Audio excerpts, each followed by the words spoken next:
अस्सलाम वालेकुम, मैं हूं अदील इम्तियाज़ और आप देख रहे हैं तख्ती ऑनलाइन।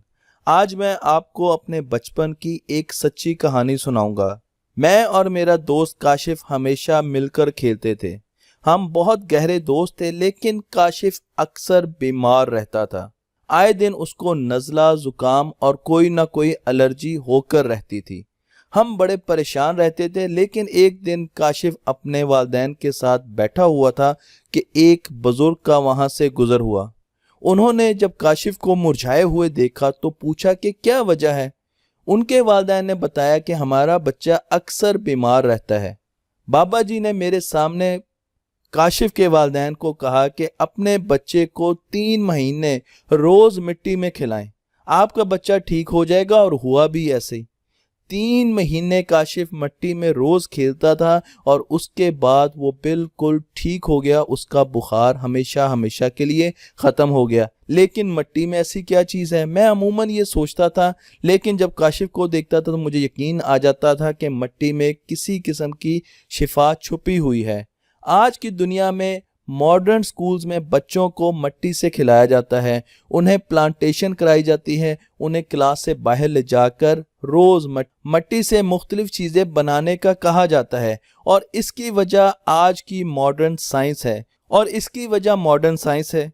क्योंकि मॉडर्न साइंस हमें ये बताती है कि 2 किस्म के बैक्टीरिया दुनिया में एग्जिस्ट करते हैं। एक वो बैक्टीरिया हैं जो हमारे दोस्त हैं और दूसरे बैक्टीरिया वो हैं जो हमें बीमार करते हैं। हमारी बॉडी में 100 ट्रिलियंस ऑफ गुड बैक्टीरिया मौजूद हैं। इतने ज़्यादा बैक्टीरियाज हमारी बॉडी में मौजूद है कि अगर बैक्टीरिया को ख़त्म कर दिया जाए तो मेरा 3 पाउंड वज़न कम हो सकता है। हम जब छींकते हैं या सांस लेते हैं तो हज़ारों बैक्टीरियाज हमारे मुंह से बाहर निकलते हैं या हमारे मुंह के अंदर दाखिल होते हैं। आप ये समझ सकते हैं कि बैक्टीरिया हमारी बॉडी का एक अहम हिस्सा है। और अगर मैं आपको ख़ास लाइट में बैक्टीरिया की कॉलोनीज़ दिखाऊं तो आप देख सकते हैं कि यहाँ पर जब साइंसदानों ने ख़ास लाइट से बैक्टीरिया की कॉलोनीज़ देखी तो हमारी बॉडी में हर जगह पर बैक्टीरिया के घर हैं, बैक्टीरिया की कॉलोनीज़ हैं। और ये बैक्टीरिया हमारे दोस्त हैं। इनकी वजह से हमें बहुत से फ़ायदे हासिल होते हैं। मसलन हमारी गट में, हमारे स्टमक में और इंटेस्टाइन में जो बैक्टीरिया मौजूद होते हैं वो खुराक को हज़म करने में बहुत ज़्यादा मददगार साबित होते हैं। इसके साथ साथ इनका ताल्लुक हमारे दिमाग से भी होता है, इसीलिए इनका बेहतर काम करने से हमारा मूड अच्छा होता है, हमें स्ट्रेस कम होता है और हम फ्रेश रहते हैं। तो आप देख सकते हैं कि बैक्टीरिया का कितना बड़ा असर है। इसी तरीके से बच्चों में इम्यून सिस्टम को बेहतर करने के लिए बैक्टीरियाज बहुत अहम रोल अदा करते हैं। आज हम देखते हैं कि हमारे बच्चों को फूड एलर्जीज बहुत ज़्यादा होती है, अस्थमा की बीमारी होती है, उनको बीमारियां बहुत ज़्यादा होती हैं, इम्यून सिस्टम वीक हो गए हैं। लेकिन मैं आपको लेके चलूँगा डॉक्टर जैक गिलबर्ट की एक रिसर्च की तरफ। उन्होंने अपनी रिसर्च पर एक बुक लिखी है जिसका नाम है डर्ट इज़ गुड, जो कि यूट्यूब पर और बहुत सी और जगह पर मौजूद है, आप उसको जाकर चेक कर सकते हैं। उन्होंने बहुत सी रिसर्च की चूहों पर। उन्होंने देखा कि जिन चूहों को मिट्टी में रखा जाता है उनका इम्यून सिस्टम बहुत ज़्यादा तगड़ा होता है। इसका मतलब यह है कि वो बीमारियों से ज़्यादा अच्छे तरीके से लड़ सकते हैं और बहुत कम बीमार होते हैं। इसी तरीके से उन्होंने बताया कि जब बच्चा पैदा होता है तो उसमें बैक्टीरिया माँ की फूड कैनाल से दाखिल होते हैं, और जो बच्चा सिजेरियन से पैदा होता है उसे माँ की स्किन से बैक्टीरिया मिलते हैं। तो हमें विरासत में माँ बाप की तरफ से बैक्टीरिया भी मिलते हैं। इसी तरीके से माँ जब बच्चों को फीड करती है अपने दूध से तो उसमें भी बैक्टीरिया बच्चे की बॉडी में दाखिल होते हैं जो कि उसके दोस्त बन जाते हैं और उसका इम्यून सिस्टम बेहतर करना शुरू कर देते हैं। लेकिन जब बच्चा 2 साल का हो जाता है तो उसके बाद बैक्टीरिया कहाँ से दाखिल होते हैं उसकी बॉडी में? बैक्टीरिया का सबसे बड़ा सोर्स मिट्टी है। जब बच्चे मिट्टी में खेलते हैं तो बैक्टीरिया बहुत बड़ी तादाद में बच्चों की स्किन के ज़रिए, बच्चों के मुंह के ज़रिए दाखिल हो जाता है उनकी बॉडी में। बच्चे बाज़ औक़ात मिट्टी खाते भी हैं तो उनसे भी बैक्टीरिया उनके मुंह में दाखिल हो सकता है। डॉक्टर गिलबर्ट कहते हैं कि ये कोई बुरी बात नहीं है। बैक्टीरिया जितना भी आपकी बॉडी में जाएगा वो आपका इम्यून सिस्टम बेहतर करेगा। उनका ये भी कहना है कि बहुत से ऐसे डिटर्जेंट हैं और बहुत से ऐसे सोप हैं जो कि एंटी बैक्टीरियल है। आप यहाँ पर देख सकते हैं कि डिटोल भी एंटी बैक्टीरियल सोप है। इन सोप्स को और इन डिटर्जेंट्स को बिल्कुल इस्तेमाल नहीं करना चाहिए क्योंकि ये आपकी स्किन के फ्रेंडली बैक्टीरियाज को भी ख़त्म कर देते हैं। इसी तरीके से एंटीसेप्टिक वाइप्स जो कि बहुत ज़्यादा इस्तेमाल होता है, जो कि मैंने भी अपने बच्चों के लिए बहुत ज़्यादा इस्तेमाल किया है, उसका इस्तेमाल भी हमारे दोस्त बैक्टीरिया को नुकसान पहुंचाते हैं। इसकी वजह से हमारा इम्यून सिस्टम भी कमज़ोर होता है, तो इनका इस्तेमाल बिल्कुल नहीं करना चाहिए।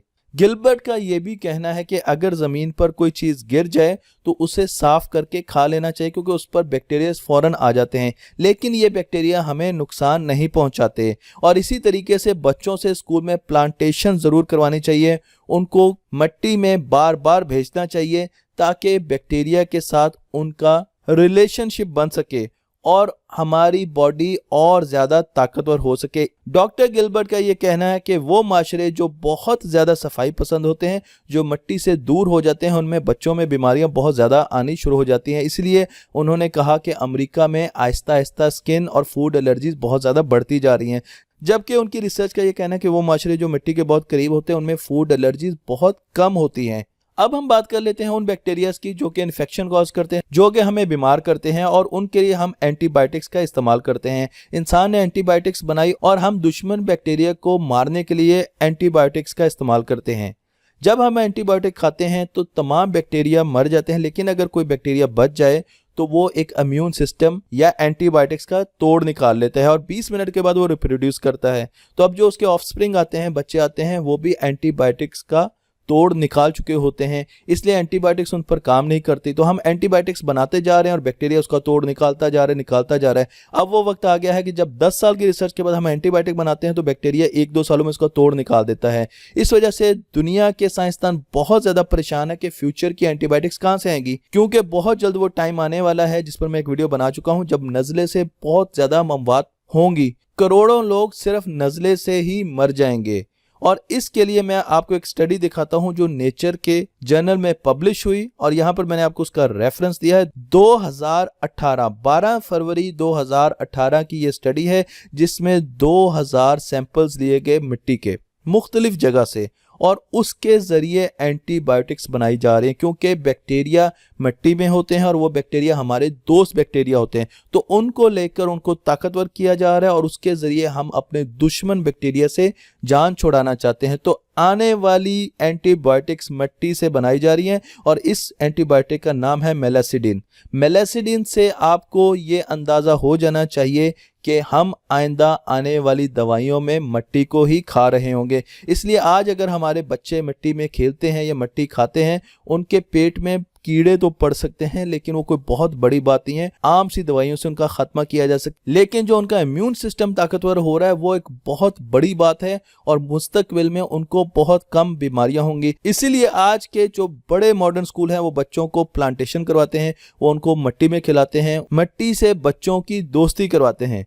तो मेरी ये गुजारिश है कि अगर आपके घर में मिट्टी नहीं है तो बच्चों को मिट्टी की कोई जगह बना के दें जहां पर आपके बच्चे खेलें और मुस्तकबिल में सेहतमंद रहें। और इसके साथ साथ बर्तन भी मिट्टी के इस्तेमाल करें, क्योंकि इन बर्तन के ज़रिए आपकी बॉडी में भी अच्छे बैक्टीरिया जाएंगे और आपका इम्यून सिस्टम बहुत ज़्यादा ताकतवर होगा और मुस्तकबिल में आपको कम से कम बीमारियां होंगी। तो मिट्टी को अपने बच्चों का दोस्त बनाइए। अगर आपको मेरी ये वीडियो पसंद आई है तो मेरे चैनल को लाइक कीजिए, शेयर कीजिए और इस सदका जारिया को आगे भी पहुंचाइए।